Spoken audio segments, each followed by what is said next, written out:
Welcome back to this Lenten devotional series based on Mark's Gospel. For day 4, we'll read Mark 9, verses 5 through 8.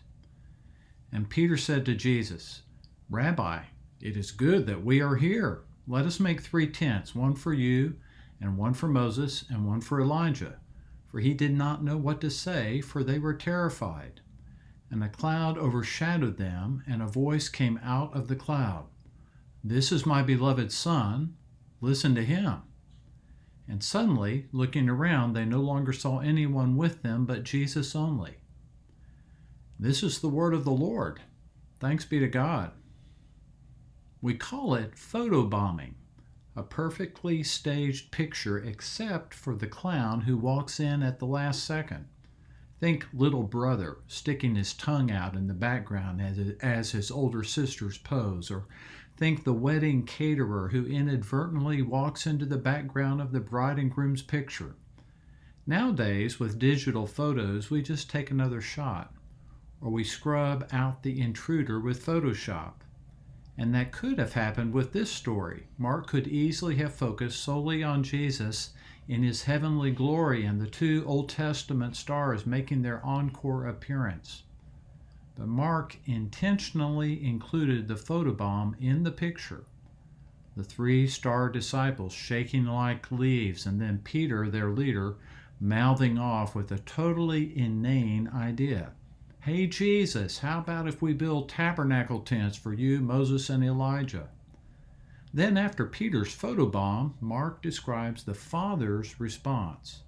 He covered the mountain with the same fearsome glory cloud that scared the Israelites on Mount Sinai, and then said, if I may put it in our lingo, "Hey, this is my beloved Son. Shut your trap and listen to him."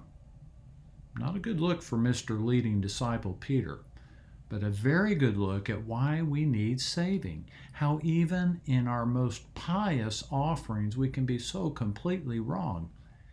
And who has come to save us? The one who had been known for years as a simple carpenter from the backwaters village of Nazareth, and who looked the part most days. But on this day, when the veil was drawn back, that very human one was also shown to be the truly divine one. Not just anyone takes on a heavenly appearance.